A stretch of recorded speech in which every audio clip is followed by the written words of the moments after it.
Há uma quinta dimensão, além daquelas conhecidas pelo homem. É uma dimensão tão vasta quanto o espaço, e tão desprovida de tempo quanto o infinito. É uma zona intermediária entre a luz e a sombra, entre a ciência e a superstição, e se encontra entre o abismo dos temores do homem e o cume dos seus conhecimentos. É uma dimensão da fantasia, uma região além da imaginação.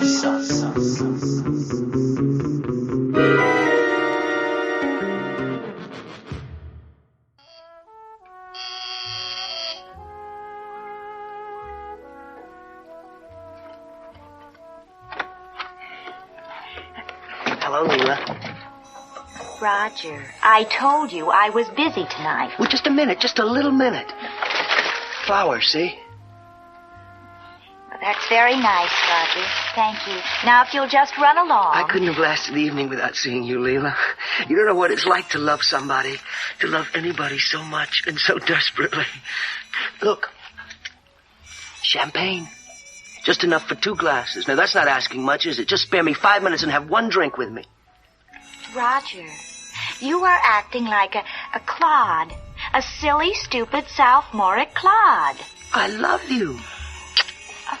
Stop saying that. Like anyone would be, I am flattered by your fascination with me. Like any hot-blooded woman, I have simply wanted an object to crave. But you're not allowed. You're not invited. An unfortunate slide. Olá, ouvinte! Seja bem-vindo à nossa Zona do Crepúsculo. Eu sou a Angélica. Eu sou o Marcos. Eu sou Felipe Pereira, do Vortex Cultural e do Cine Alerta. Olá, Felipe. Obrigada por você estar conosco aqui antes da gente finalizar essa primeira temporada. Prazer, viu, querido, ter você. Opa, que isso, prazer é meu. Esses 2 meninos, menino e menina maravilhosos, são vocês dois. Obrigada, Felipe. Pra quem não sabe, o Felipe está conosco num podcast muito legal, que é logo lá no começo, quando nós começamos esse projeto, que é Os Monstros Estão na Rua Maple. Né? O podcast ficou muito bom mesmo. Pois é, e hoje nós iremos falar sobre o episódio The Chaser, que é o episódio número 31, dirigido pelo Douglas Hayes, baseado num roteiro do John Henry Collier, né, um conto dele. A adaptação é do Robert Presnell Jr. Isso mesmo.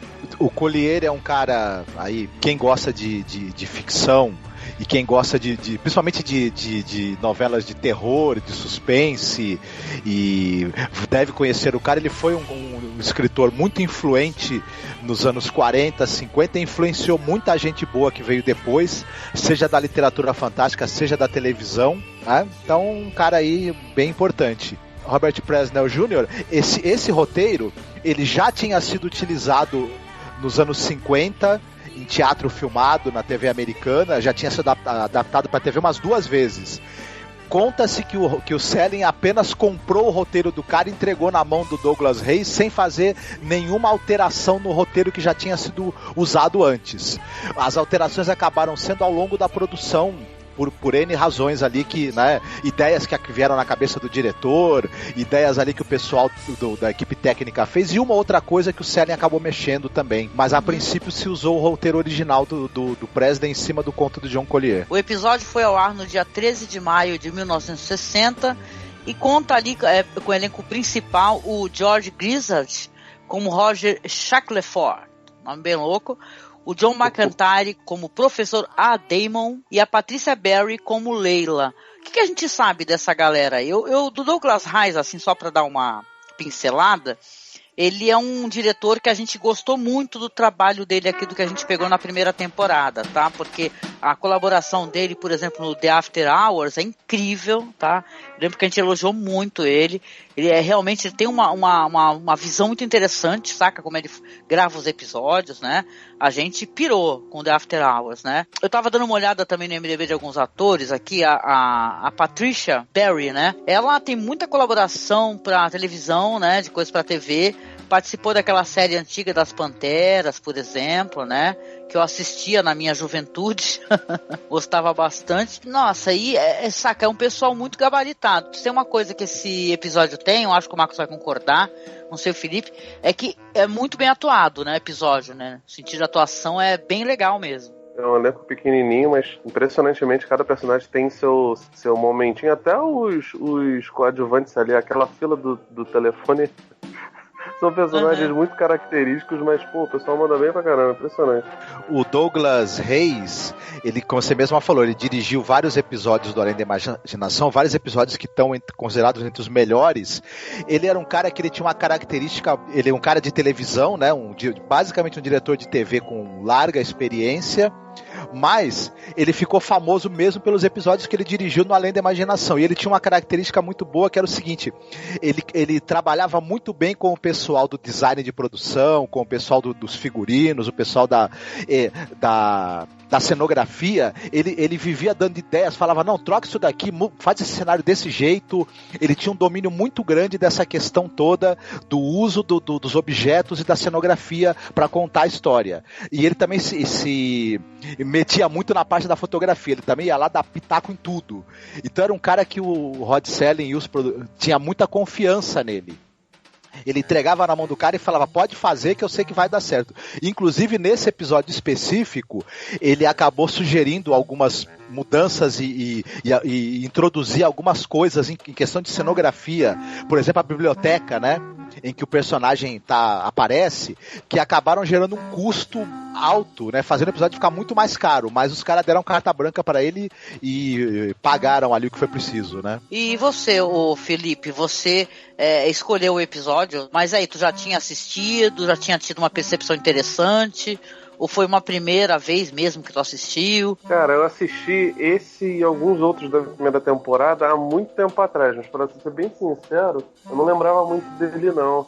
Eu me guiei mais pela sinopse do que qualquer outra coisa. Quando eu fui vendo que eu lembrei, na verdade, que eu já tinha visto. E, cara, é muito louco, né? Porque, enfim, eu acho que eu já falei isso nos outros episódios, provavelmente as outras pessoas também já falaram, os outros convidados também já falaram isso. Tipo, o Twilight Zone surpreende porque são episódios extremamente curtos e especialmente numa época como hoje, que a gente vê que até serviços de streaming e canais que geralmente fazem temporadas mais curtas, né, com 10, 11, às vezes até menos de 10 episódios, você vê capítulos cada vez maiores, né?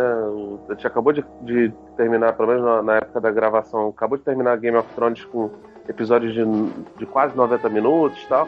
É muito impressionante quando eles conseguem apresentar uma história sucinta e, cara, cheia de camadas, cheia de coisas pra você discutir, pra você apreciar. Aqui no Brasil, o episódio talvez tenha saído realmente como caçador. Mas uma coisa interessante que a gente pode colocar, que a gente tem um rol das curiosidades aqui, né? Não sabia disso, né? Veio ao meu conhecimento depois, que na verdade foi um episódio também de uma série de Tales from the Crypt, né? Os Contos da Cripta, né? Que olha só, eu achei isso uma coincidência, Felipe.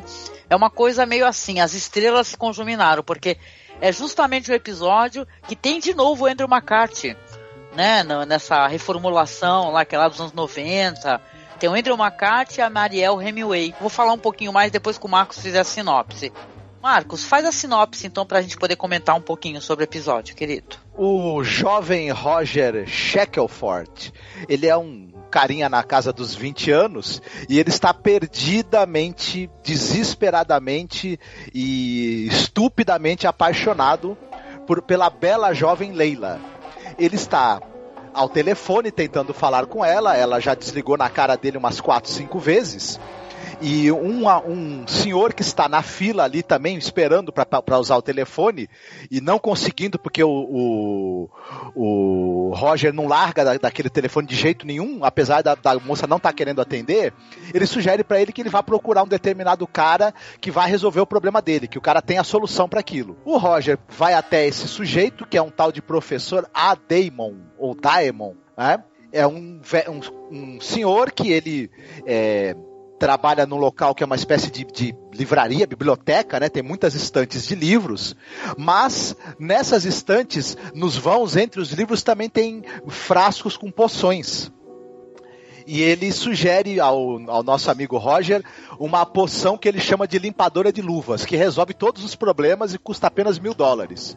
O Roger entende que essa poção é uma poção que você usa para, digamos, eliminar pessoas, eliminar os problemas. Ele fala, não, eu quero uma poção aí pra garota que eu gosto se apaixonar por mim. Ele acaba comprando essa poção do professor Daemon, que ela custa bem mais barato do que a poção para eliminar problemas, que a poção para você fazer alguém se apaixonar custa $1, é bem baratinho, e o professor ainda fala que tá caro, $1.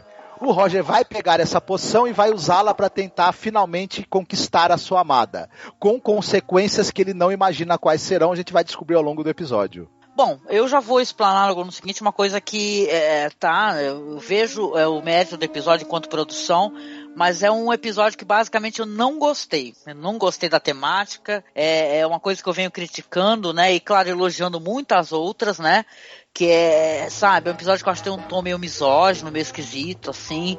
Primeiro que o cara é um stalker, né, que a gente tava comentando, né, se fosse hoje um episódio que se chamaria o Stalker, né, porque é um babaca stalker que não largava da mina. E aí depois foi lá, arrumou uma poção para que ela se apaixonasse por ele. Aí depois, quando ela se apaixona por ele, ele tá desinteressado pelo excesso, né, tanto que o boticário lá, esse homem aí que se chama A. Daemon, né, que parece pra mim até uma representação do demônio. Parece uma história fáustica também, de certa maneira. Mas não atinge, talvez, as mesmas cores, sei lá, do que essa versão lá do The Tales from the Crypt, né?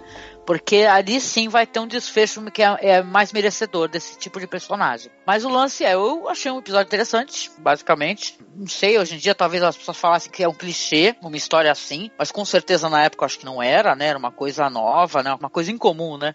Não conheço o trabalho desse escritor mesmo. Sei que ele parece que roteiriza algumas coisas interessantes, né? O cara que escreveu o conto original, ele também foi além de escritor, ele foi roteirista. Ele ajudou a escrever o roteiro, por exemplo, do filme do John Huston, Uma Aventura na África. É um roteiro não creditado, mas ele tá por trás da produção do roteiro. Era um cara, né, assim, importante. Hoje talvez não tão lembrado, mas um cara muito importante. Sobre essa questão dessa história, uma característica dos episódios do Twilight Zone, embora algumas temáticas sejam clichês, ele peque na representação de personagens e ele esteja meio preso a algumas limitações de má representação feminina, como você mesma falou, tem até um tom até certo ponto misógino. A mulher é um objeto ali, né? Meramente quase que um objeto que você quer e você pode descartar também, se você, enfim. São umas questões muito problemáticas. Agora, se tem uma qualidade em todos os episódios, é que estruturalmente é um negócio perfeito. Assim, do ponto do cara que tá na fila do telefone ser um cara que acredita em comprar as coisas por $1, ele vai influenciar o cara para ele ir atrás do cara e comprar essa poção por $1 também, e ter todo esse desenvolvimento, tudo é perfeitamente amarrado, né? Um negócio assim que você não encontra uma pontinha ali que você fala, né? Depois outras versões, né, até do Além da Imaginação, eles superam a série original na questão da representatividade, da discussão de questões importantes e tudo mais, que a série original fica a dever. O que ela não fica a dever é no fato dela ser estruturalmente sempre perfeita, tanto o roteiro quanto depois a produção, né, que esse episódio também ficou conhecido por conta do design de produção, da fotografia, que costuma ser meio que impecável, né, nos episódios, e também das atuações, né.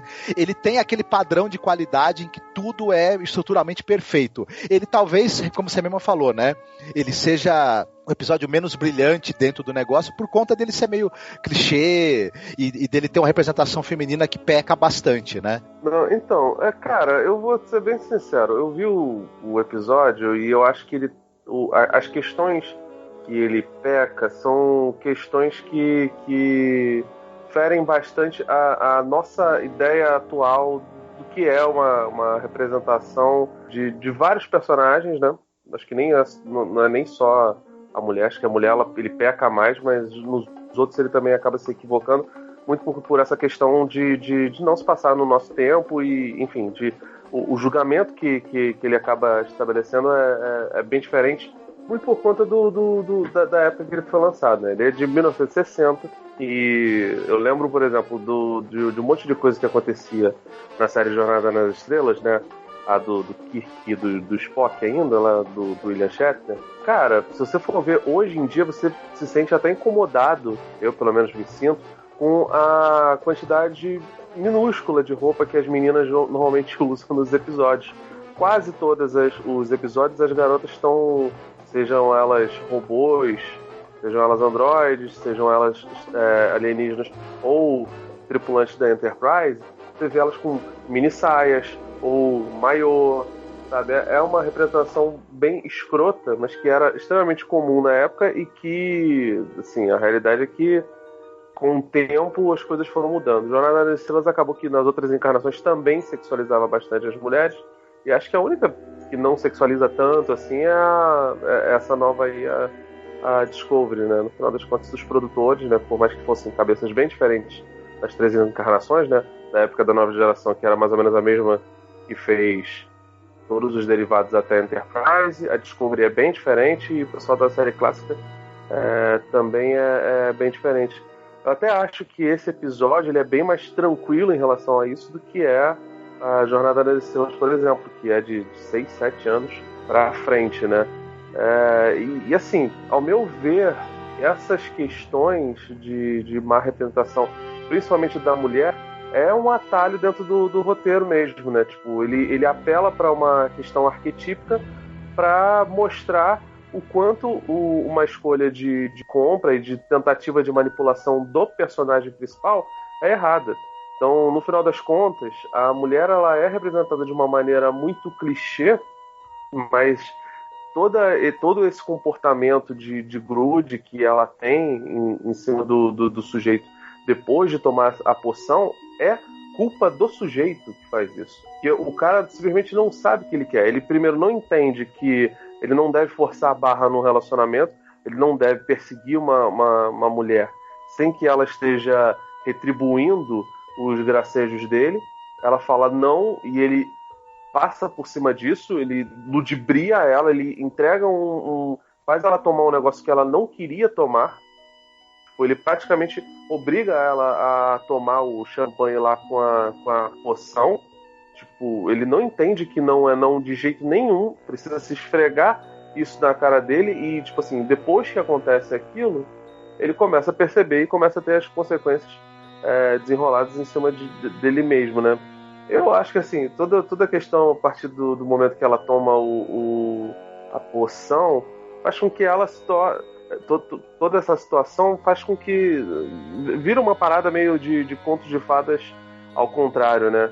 Tipo, aliás, na verdade é um conto de fadas ipsis litteris, que normalmente você via lá, né, antes dos anos 60, os contos de fadas, as personagens femininas, elas normalmente eram as garotas reféns, né? Era aquele personagem feminino padrãozão escroto de mulher que depende do homem, de mulher que só conversa coisas relacionadas ao marido, ou ao futuro marido, ou o namorado, ou as pessoas que cortejam ela, né?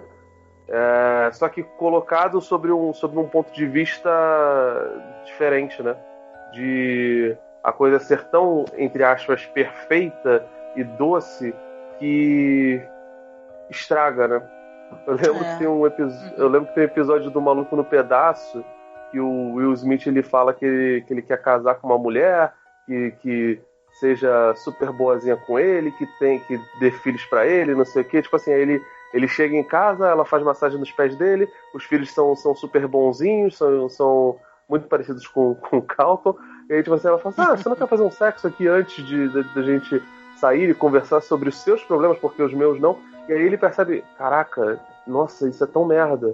Eu quero que você tenha cabelo desgrenhado, eu quero que você reclame de mim, eu quero que você seja humana, não que você seja uma boneca. Então, acho que até essa coisa da mulher ser o ideal, super grudenta, sobre não sei o que, ser uma bonequinha de porcelana, igual a Beth lá do Toy Story 1 e 2, e que vai ser provavelmente muito modificada no Toy Story 4, é meio que criticado. Então, tipo assim, eu não sei exatamente se a intenção dele era apelar pro clichê machista ou tentar desconstruir isso, entendeu?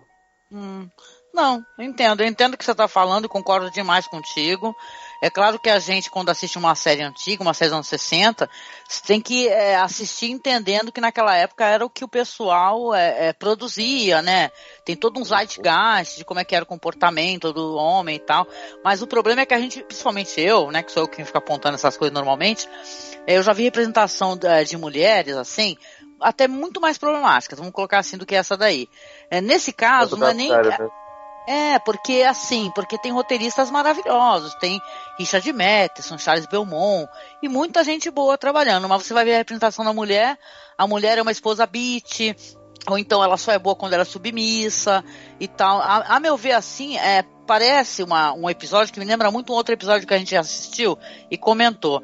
Aquele lá do escritor, que ele vai falando das coisas no gravador e vão aparecendo. Aparece para ele a mulher perfeita, como ele acha que é a mulher perfeita, e coisa da idealização da mulher, né? Então isso me incomoda e eu, apesar disso, acho o episódio interessante, mas assim, naquela que hoje em dia é complicado para mim assistir, você entende?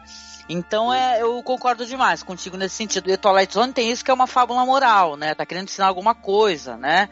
Então você vê que o personagem tá fazendo uma coisa extremamente incorreta, que ele vai pagar por isso. Até falando spoiler, porque, né, não tem problema, é tudo tão antigo. No Contos da Cripta, nesse episódio aí, que tem o Andrew McCarthy e tal, a Mariel Hemingway, ele compra essa poção do amor, que é de um senhorio, no caso, né, porque ele tá obcecado por essa mulher. Aí ela se torna uma mulher totalmente obcecada por ele, por agradá-lo, exatamente como acontece nessa situação, sabe, de a mulher ficar ali aos pés do cara. Posso massagear seu pé? Ai, querido, eu adoro ficar ajoelhada aqui aos seus pés. Então isso é meio foda, né? Nesse caso é interessante porque ele se fode no final, né? Ele pede essa poção, primeiro do amor. Quando ele vai pedir a poção, que é a poção da morte, aí ele se embanana com as taças e ele acaba se matando. E ele se fode duplamente porque quando ele acorda ali no que seria o além, né? Ele vai encontrar com quem? Com ela, que acabou ficando totalmente desesperada por ele ter morrido, né? E vai se matar também, encontrar com ele e vai ficar ligado a ele na eternidade. Então, de qualquer maneira, os dois episódios têm esse tom, né? De, ai, tô fudido, ai, essa mulher não sai do meu pé. Eu acho maneiro que a poção, ela funciona até no além-vida, né, cara? Porra, podia... É bem bizarro, né? Mas se é pra embarcar na brincadeira, né, da fantasia, a gente até compra essa narrativa, né? Mas é um lance, assim, que me lembra muito, né? Por isso também talvez que me incomode, eu peço desculpas, porque é muito o que falam da mulher, né? Tem muito isso, né? Esse estereótipo da namorada pegajosa, que não deixa o cara fazer nada, que blá, blá, blá, você entendeu? Quando, na verdade, na realidade é homem que é muito sem noção, né, e tal, e a gente tem sei lá, né, tem feminicídio demais, né, acontecendo o tempo todo nesse país e no mundo. Mas assim, episódio interessante, de um diretor que eu tô apaixonada pelo diretor, assim mesmo, saca? Ele, o John Brent, entendeu? Uns caras que eu fiquei fascinada pelo trabalho, entendeu? Então, eu acho que vale a visita, nem que seja pra você pegar, assistir e depois assistir essa versão do Tales from the Crypt, né? Sei lá, o que você acha, Marcos? É interessante comparar, né, as várias... seria interessante, inclusive, ver também a adaptação dos anos 50. Essa deve ser difícil adoidado de conseguir, né, inclusive. Mas seria interessante fazer uma comparação entre as três abordagens. Seria bacana mesmo. Talvez uma outra coisa interessante de falar é que nesse episódio você tem essa coisa que é muito recorrente na série, de você ter uma entidade com poderes sobrenaturais, enfim, que é o elemento fantástico ali, né? E que ela fica observando as pessoas e dando alguma coisa ali que vai influenciar na vida delas. Às vezes, quando é uma pessoa que ela tem um bom coração, ela tem boas intenções, normalmente a entidade se aproxima ali meio que para corrigir, para ajudar. Ou mesmo quando a pessoa é uma pessoa boa, mas ela tá desencantada com a vida, tem isso em muitos episódios, né? A entidade chega e dá uma força pro cara retomar o caminho certo dele. E quando é um um ser humano desprezível, como é o caso desse daí, a entidade, ela costuma, né, dar um empurrãozinho pro cara cair no abismo de uma vez, né? No caso desse episódio e em outros aí também que tem da série, né? Mas é interessante como esse mesmo personagem, essa mesma entidade, seja o demônio, seja um anjo, ou seja, uma outra entidade qualquer, como ela, de certa maneira, a gente vê como a mesma entidade, né? Só que ela vai tendo outras representações, né? Esse A-Daemon aí, que no final ele até aparece, né? Só comentando então, porque ele vai dar essa poção, como a gente falou, pra ela vai ficar, aí corta ali pra 6 meses, eles já estão inclusive casados, né, os dois, e ela tá lá todo naquele ritual, aos pés dele, blá blá blá, e ele tá enlouquecendo, uma hora ele fala, ai, preciso sair, abraça aí meu casaco, aí ela fica mesmo abraçando, né, abraça meu casaco, aí ele volta lá nesse A-Daemon, né, que é esse boticário, né, que é um visual interessantíssimo esse dessas estantes, né, uma sala coberta de estantes, foi ideia do Douglas Reis, né, inclusive, aí ele dá então essa outra poção, que é essa poção que ele chama de limpadora de luvas, né, eu acho que seria uma tradução mais interessante,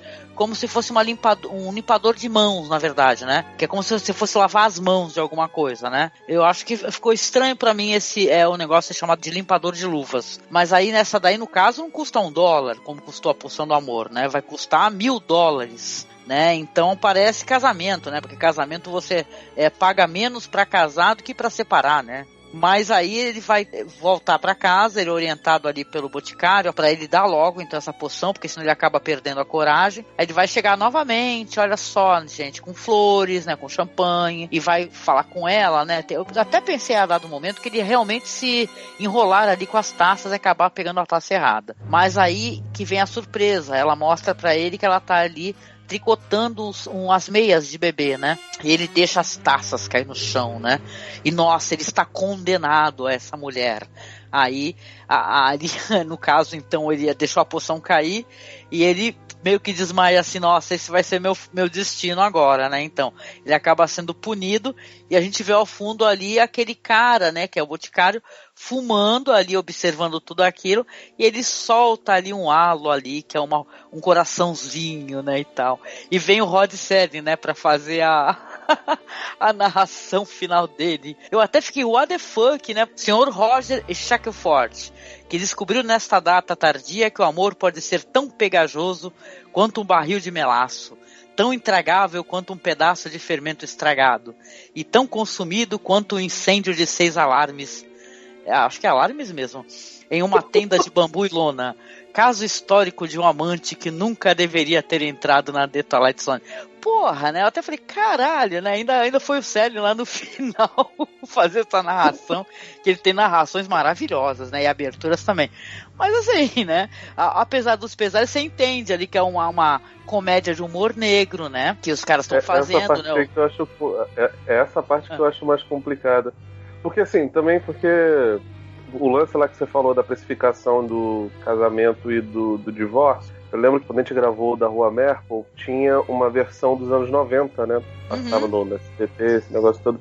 Acho que eu não sei se esse episódio teve outras versões, acredito que não, porque vocês falaram que teve do Contos da Cripta, que foi mais ou menos a mesma época, mas se ele fosse feito nos anos 90, talvez esse lance da precificação de R$1.000 a mais para um negócio que simbolizaria o divórcio, R$1.000 não, 1.000 vezes mais o preço do casamento, que simbolizaria o divórcio, né? O divórcio é muito mais caro do que o casamento.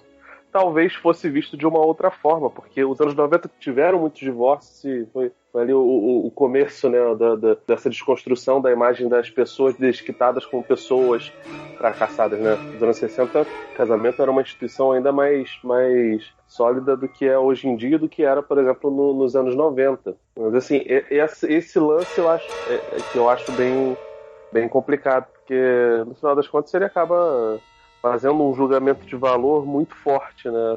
Essa questão moral do mesmo sendo um conto de humor negro, é um bocado pesado, né? E sim, aí ele pesa a mão pra caraca pra mostrar a mulher como hiperdependente do sujeito. Esse negócio como se o casamento fosse uma prisão, né, e tal, né, pra ele, né? Ele vai ter que ficar casado. Talvez seja isso, uma crítica ao casamento, né?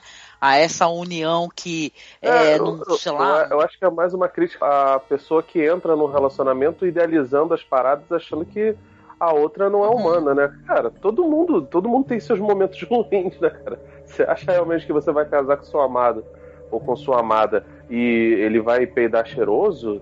Ele vai no banheiro, vai sair leite de rosa? Não, gente, as pessoas fedem, as pessoas suam, as pessoas perdem cabelo, tem caspa, tem um monte de coisa. O casamento, parte do casamento é isso também, sabe? Você tem que conviver com os defeitos da pessoa e amar ela com esses defeitos. Porque amar uma pessoa só pelas qualidades dela, porque ela é bonita, esse negócio, isso é uma balela escrota, assim... Nossa, não idealize as pessoas, pelo amor de Deus, não. A beleza passa, sabe? O casamento faz parte dessas coisas. Então, nem sei se a crítica dele é a instituição casamento, tanto que ele coloca lá que o casamento tem um preço X e o divórcio tem um preço 1000X. Mas... de qualquer forma, ele fala sobre esse lance de você idealizar as pessoas e bate de frente com esse lance do sujeito mimado. Porque o cara, no começo, ele ligava pra menina e insistia que ela atendesse mesmo que ela não quisesse. Ela desligou na cara dele 4 vezes. E depois, quando ele tem o que ele tanto queria, ele não consegue conviver com aquilo. Ele não gosta. Ué, irmão, o que você quer? É um homem mimado, né, e tal, né? Ele quer tudo que ele quer e quando ele consegue, desinteressa, né? Olha, hoje não precisa nem dessa poção, né? Quanto homem que tem isso, né? Eles fazem mais questão de conquistar e quando eles conquistam começam a só propalar defeitos, né? E tal. Não esqueço aquele vídeo de um idiota lá, até compartilhei, fiz questão de compartilhar, do cara que ele transava com a namorada sempre no escuro. Aí ele fala assim no tom mó dramático, sabe? Ele tá chocadíssimo. Que aí um dia ele foi transar com ela com luz acesa. Meu Deus, ela tem estria, a vida dele acabou. Ele terminou tudo com ela. Então, saca? Tem esse negócio do cara que nem é... Olha, às vezes acontece isso com um homem bonito, mas normalmente com muito homem feio, né? Que os caras, eles não têm espelho em casa, né? Eles querem uma perfeição da mulher que eles estão de sacanagem. Eles não têm perfeição nenhuma, às vezes, né? Eu li um mangá recentemente chamado Virgem Depois dos 30. Fala sobre um fenômeno lá no Japão muito bizarro. Angélica, até recomendo que depois vocês deem uma olhada. Acabou de ser lançado Virgem Depois dos 30. Eles falam sobre caras de meia idade. Aparentemente, de 4 solteiros no Japão com mais de 30 anos, um é virgem. E, cara, assim, é bizarro. Como os lugares onde eles trabalham com cuidado de idosos, a maioria. Tem alguns otakus que só se relacionam, entre aspas, mentalmente com personagens bidimensionais. E, cara, assim, uma problemática hoje em dia onde tem incel acontecendo e esse tipo de leitura tipo assim, é mega pesada, mas é mega atual. E assim, a realidade é que os incels, que é um negócio até que muita gente tem discutido por conta do que aconteceu em Suzano, né, no começo do ano e tal, que são os virgens involuntários, né, os involuntary celibatary, desculpa meu inglês macarrônico, eles não são, que eu também sou assim. Eles não são incel, não são assim porque são virgens, tal. Alguns só se relacionam com mulheres basicamente ou à força ou pagando, sabe? Então, tipo assim, esse tipo de mentalidade é um negócio que está muito impregnado em alguns países. Algumas pessoas aqui no Brasil têm isso, no Japão tem, e nos Estados Unidos também tem. Esse comportamento desse menino é bastante desse jeito. Tipo assim, ele não consegue olhar pra si e ver que ele não é interessante o suficiente pra menina e nem conquistar ela pelos méritos próprios. E ele tenta forçar a barra como se fazendo as coisas daquele jeito, se obrigando ela, enfim, basicamente convencendo ela por meio da força, desse certo. E, cara, a gente viu que não deu. Né?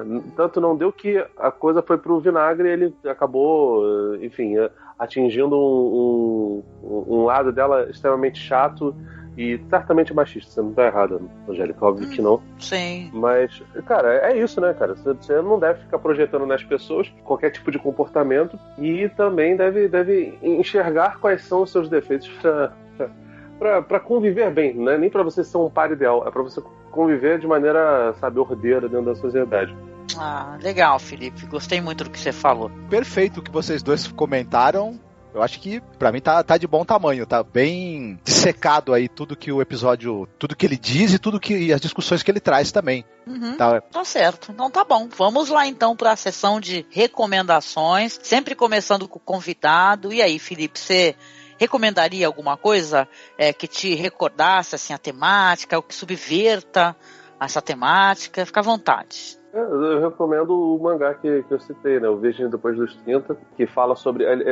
acabou de ser lançado, né? Curtinho, tem acho que menos de 100 páginas, Angélica. Ele é aquele formatinho pequenininho, fala sobre essa problemática do Japão, né? E tem acho que mais de 2 milhões de virgens de meia idade, sabe? É um mangá documentário, na verdade. São 8 histórias e tem acho que uns 9 casos. Tem até a história de um ator pornô que se matou, que é o único que tem o nome dele dito no nome original dito no livro, né? No livro /mangá. Então tem isso e assim, a recomendação é, se você é homem, não seja um merda, sabe? Você pode esperar que a mulher ou o homem, caso você seja homossexual, retribua as coisas pra você. Não força nada, não. É melhor ser honesto e não ser um bosta. Exatamente, meu amigo. Concordo demais com você. E você, Marcos, qual que seria a sua recomendação? Pois é, é um filme que ele se aproxima talvez um pouco desse tema, mas não exatamente. Mas é um filme que eu gosto muito, eu nunca tinha tido oportunidade de indicá-lo, que é o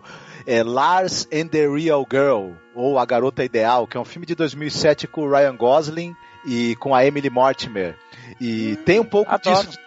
Você gosta. Então, foi você que me indicou, inclusive. Eu acabei assistindo por tua causa e é um filme que eu acho muito interessante. Ele pega um pouco isso da pessoa que idealiza uma relação, idealiza de maneira errada, claro.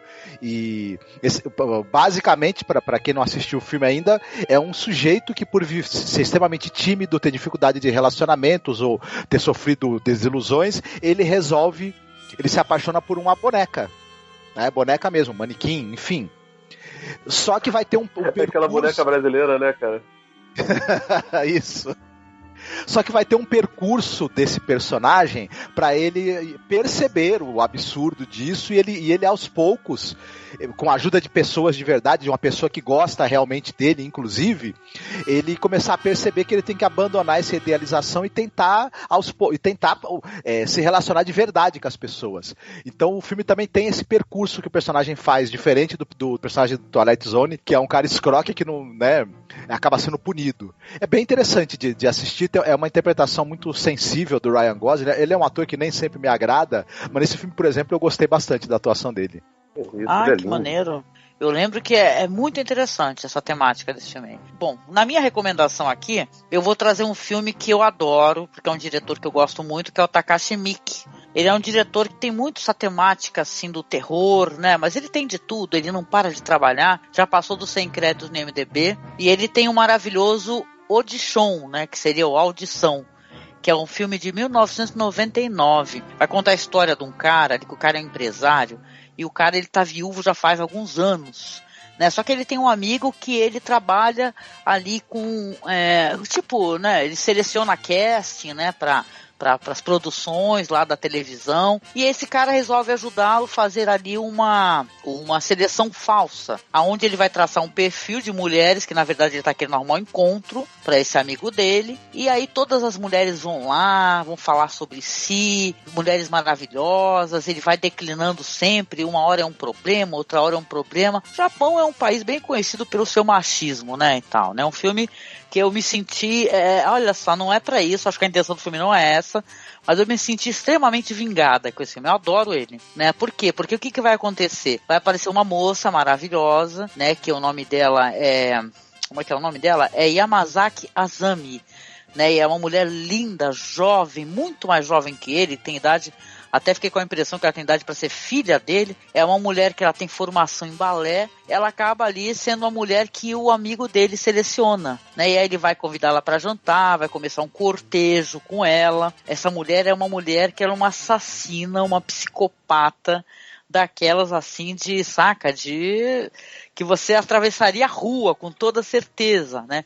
E esse homem vai encontrar nas mãos dessa mulher o horror absoluto, né? Ou seja, né, ele é tão seletivo para arrumar mulheres, né? E ele, pra azar dele, olha só, arrumou uma bela psicopata. Então, é um filme que ele acaba, pra mim, até porque tem o Kiri durante o filme, que é, nossa, eu dei risada muito alto disso. É terrível, gente. Desculpem, quem for assistir, não me xinguem, né? Se você não tá acostumado com cinema muito gore, né? Com muita violência, mas ele se ferra de uma maneira inacreditável no filme. E é isso, né, cara? Eu acho que é um belo filme, né? Apesar da temática, que é uma temática bem pesada, né? Você com certeza deve conhecer, né, Felipe? O Marcos sei que também gosta. Não, eu gosto muito do Takashi Miike, mas é foda. Você vê 20 filmes do Takashi Miike que você não chegou nem no 10º da filmografia dele, tá ligado?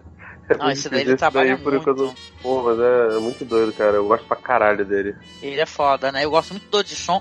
Sou muito apaixonada por alguns diretores japoneses, assim. O Takashi Miike, com certeza, é um deles, sabe? É um dos melhores episódios de Master of Horror, é o dele, saca? Então ele é o cara do gore e da violência, né? Então é muito interessante, mas lembrando para quem for aceitar a recomendação, que é um filme que tem cenas fortes, tá? Então, te prepara. Quem for, se prepara, tá? Porque o pessoal que vai ver Takashi Miike e não espera violência, né, cara? Não, é que tem muita gente que escuta esse cast que não conhece muito, assim, né? Essas temáticas de cinema, pode ter uma surpresa terrível aí. Não, gente, o Takashi Miike é o cara que ele é conhecido por cortar o braço dos atores dele de verdade. Então, o pessoal que sai maneta sai de verdade. É só ator do método. Tem um filme chamado acho que é Ruby Sparks, cara, não lembro o nome dele aqui no Brasil, que é parecido com o do Ryan Gosling, assim, mais ou menos, né? Que o Marcos acabou de sugerir, que é o escritor, ele escreve uma menina e aí a garota sai do papel, enfim, também faz um inferno na vida dele. Só que, obviamente, ele problematiza mais algumas questões lá. Não é, tipo, super machista como é o episódio que a gente viu hoje. Ele é uma influência direta do episódio 36 de The Twilight Zone, o A World of His Own, que é esse que eu tô te falando do escritor que fica gravando as coisas, as mulheres aparecendo, mulher perfeita. Não sei se tu lembra desse episódio, é o último dessa temporada. Ah, lembro vagamente. Que doideira, velho. Mas é legal o Sparks, né? Mas eu quero agradecer aqui ao Felipe. Detalhe, né, Felipe? Te agradecer por você estar com a gente no começo e também estar com a gente no final, né? Porque ele tá chegando aqui nos últimos episódios da temporada. Queria que você falasse um pouquinho do seu trabalho na internet, convidasse as pessoas a visitar, a ler seus textos, suas críticas. Fica à vontade, meu amigo. Opa, bom, primeiramente é um prazer, né? Eu estar conversando com vocês, adoro o Cine Masmorra, eu ouço pra caramba. Eu tava até conversando com a Angélica. Eu ouvi recentemente o Erotismo no Cinema lá, que estão vocês, tá o Douglas também, aquele rapaz que... Douglas sem camisa aqui em casa. Crocante, não é um negócio, né? O Douglas é crocante. Você tem que ver esse menino. Enfim, adoro o Cine Masmorra, acho a iniciativa de vocês com Além da Imaginação muito legal. E se vocês quiserem, se os ouvintes quiserem saber um pouco mais das minhas ideias, eu tô lá no vortexcultural.com.br. A gente acabou de gravar um podcast sobre Game of Thrones, que a gente falou mal pra caramba, ao contrário do podcasteros aí, que a Angélica participa de vez em quando, que porra, o pessoal é entendido, a gente não é entendido, a gente só falou mal, só ficou reclamando. Tem que ver o Rafael reclamando lá que, vocês ficam chamando os bichos de cachorro, não sei o quê. E eu também tô no Cine Alerta, a gente também gravou muitos podcasts sobre o Game of Thrones e fala direto sobre os lançamentos da semana. E eu tenho um canal no YouTube da minha produtora, que é a Brisa de Cultura. A gente tem lançado mais coisas de música lá, clipes de artistas independentes. É isso, gente, é um prazer aí. Se quiser chamar de novo, só chamar. E tamo juntos. Tamo juntos, meu amigo. Por favor, ouvinte, vai lá visitar o Felipe, que é um amigaço da gente. Crítico muito legal de cinema, uma pessoa maravilhosa. Agradeço de coração a tua presença, amigo. Valeu. Aí agradecendo também ao Marcos pela participação mais uma vez, né, nessa odisseia de podcasts. E aí, Marcos, você quer deixar um recado final pra gente finalizar aqui, uma mensagem? Ah, sim. A gente precisa olhar bastante pro outro, né? Entender o que o outro quer, o que o outro não quer. Deixar nossa idealização um pouco de lado e ter olhos abertos para poder enxergar integralmente a outra pessoa que tá perto ou a outra pessoa que pode não estar querendo estar perto da gente também. Bom a gente perceber quando é uma coisa e quando é outra, né? Então isso aí é uma das fórmulas da felicidade sua e de não encher a paciência dos outros. Parabéns. Com certeza. E chegando no finalzinho aqui, eu quero agradecer a você, ouvinte, por estar com a gente. Lembrando que a gente tem as nossas páginas lá no Facebook, que é Masmorra Cine e também Além da Imaginação Podcast. O nosso grupo, onde a gente troca ideias sobre os episódios, está crescendo muito o nosso grupo. Ele é um grupo muito legal para fãs de Além da Imaginação, que esse é o nome do grupo. E nos apadrinhar, tá? Seja nosso padrinho, seja nossa madrinha. Clica no link, doe algum valor, tá? Para que o nosso projeto consiga continuar. E é isso. A gente deixa um beijo para vocês e a gente se encontra no próximo episódio de Além da Imaginação. Beijo, tchau. Fiquem bem. Opa, tchau. Fiquem com Deus. Ou com a entidade que lhes convê. Que lhes convê.